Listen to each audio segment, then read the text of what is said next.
Assalamualaikum warahmatullahi wabarakatuh. Apa kabarnya semua? Alhamdulillah sehat ya. Pada pertemuan kali ini kita akan belajar tentang mekanisme penghantaran sel saraf. Dimana pada pertemuan minggu lalu kita sudah pelajari tentang struktur dan fungsi sel saraf itu sendiri. Nah, sebenarnya semua materi saya sudah kirimkan lewat di Google Classroom ya. Kalian bisa buka di situ, baca sebentar di bagian forum saya kirimkan materinya. Cuman ibu pikir ada hal-hal yang penting untuk saya jelaskan secara langsung. Mudah-mudahan ini membantu kalian bisa memahami lebih lanjut ya. Tunggu dulu kita cari materinya. Nah, lihat ini ya. Pertama kita dulu melihat bagaimana struktur sel saraf itu sendiri. Kalian sudah perhatikan mungkin. Nah, ini adalah dendrit. Dendrit itu atau ini serabut-serabut dendrit inilah yang berperan menerima impuls atau rangsangan atau istilahnya sinyal yang akan diteruskan ke badan sel. Ini badan sel, itu badan sel diteruskan ke akson sampai ke ujung akson. Akson itu yang menerima rangsangan yang dikirim oleh dendrit. Nah, ujung akson atau terminal akson ini akan dipindahkan atau istilahnya langsung dihubungkan ke sel saraf berikutnya. Nah, perpindahan sel saraf, perpindahan impuls dari saraf yang satu ke saraf yang lainnya, ya, itulah yang akan kita pelajari, yaitu mekanismenya. Nah, sebenarnya ada dua mekanisme penghantaran sel saraf. Yang pertama adalah melalui penghantaran melalui sel saraf itu sendiri. Yang kedua, penghantaran melalui sinapsis atau celah. Kita lihat dulu gambarnya ya. Kalian bisa membuka setelah mendengarkan penjelasan ibu ini supaya kalian paham. Nah, ini yang pertama ya, penghantaran impuls melalui sel saraf sendiri. Ada 3 bentuk. Kalian lihat di sini gambarnya ada 3. Saya berharap tanpa ibu menjelaskan kalian juga bisa paham. Tapi mungkin berbeda kalau sambil kalian membaca sendiri, kemudian dikasih diberi penjelasan sedikit untuk lebih meningkatkan pemahaman kalian. Ya, nah ini gambar sel saraf, struktur sel saraf. Nah, di sini ada dendrit, ujung serabut dendrit yang akan menerima rangsangan atau impuls atau rangsangan impuls sinyal yang akan diteruskan ke badan sel, diteruskan ke akson sampai ke ujung akson. Nah, di dalam sel saraf ini kalian perhatikan kenapa ada di sini kayak plus, kayak ada minus. Itu tadi adalah muatan potensial listrik. Kenapa ada di sini perubahan adalah antara plus dengan minus? Karena ada juga perubahan penurunan gradien listrik. Nah, dalam kondisi seperti begini, ya ini yang garis ya, anggaplah kita ini sebagai adalah membran sel saraf. Ini membran sel saraf. Nah, di luar membran sel saraf keadaannya dia bermuatan positif sampai ke ujung akson. Di dalam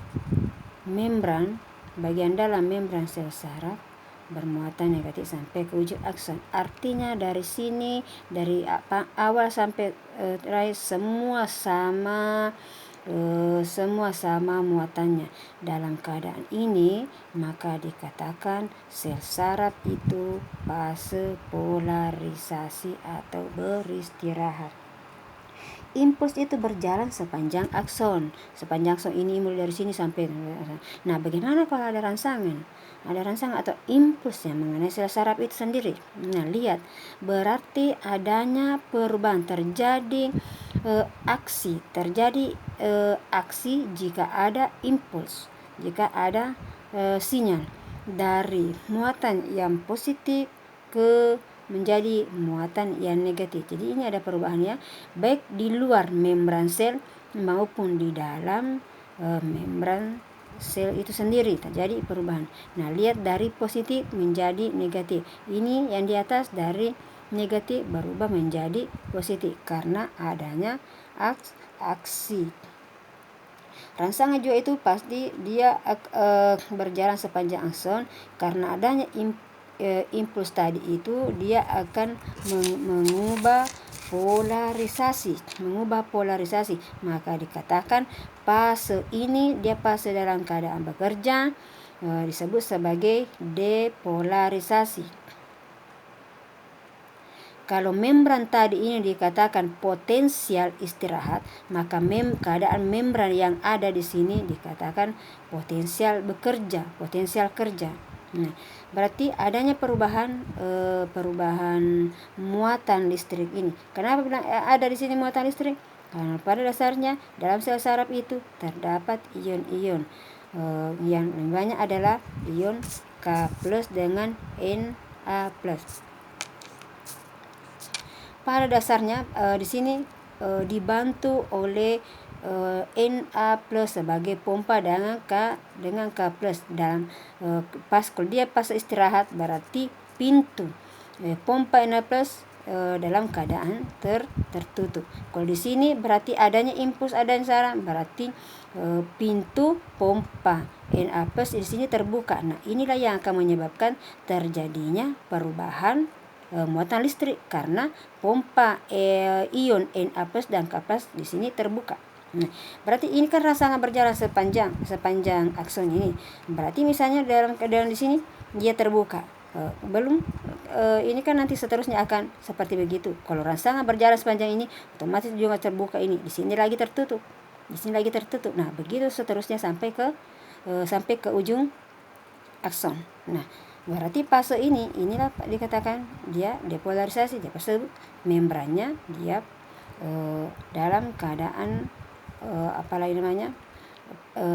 pas membrannya dikatakan potensial bekerja. Nah, saya ulang ya. Nah, gambar yang ketiga ini kalian perhatikan. Nah, setelah bekerja kemudian fase pemulihan. Terjadi di sini fase pemulihan di mana impuls tidak bisa melewati neuron selama masa pemulihan. Ingat, impuls atau rangsangan tidak bisa melewati impuls. Nah, jadi dari negatif tadi ini kemudian berubah kembali menjadi positif. Positif ini berubah menjadi negatif. Nah, seterusnya polarisasi membran itu dipulihkan, maka dikenal istilah refraktori. Nah, inilah yang kedua, perhatikan prinsip penghantaran impuls melalui sinapsis atau celah sinapsis. Kalian dulu perhatikan ini. Kalau dengan melihatnya ini mungkin sedikit bingung, nggak tahu yang mana sambungan yang mana. Nah, baiklah, mungkin untuk lebih jelasnya Ibu mencoba di sini memberikan coretan-coretan saya tunjukkan supaya kalian lebih paham ya. Nah, lihat ini gambaran.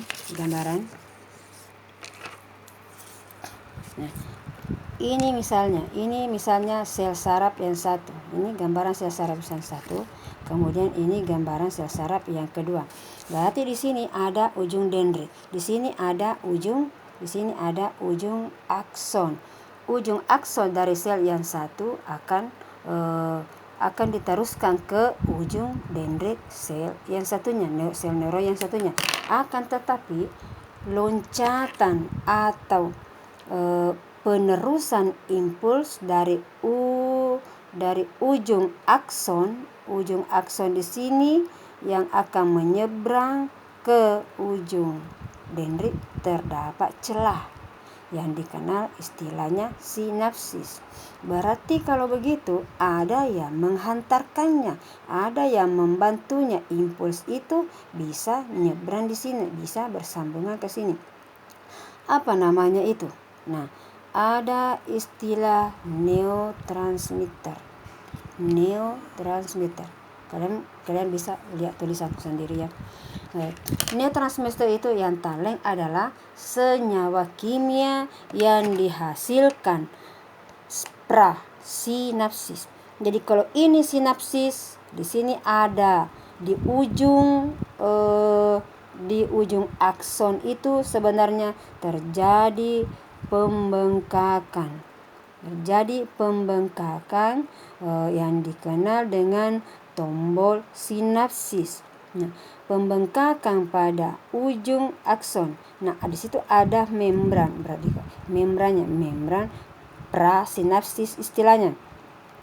Pada di situ membran prasinapsis itu terproduksi neurotransmitternya. Neurotransmitter itu yang akan sebagai jembatan untuk meneruskan impuls dari ujung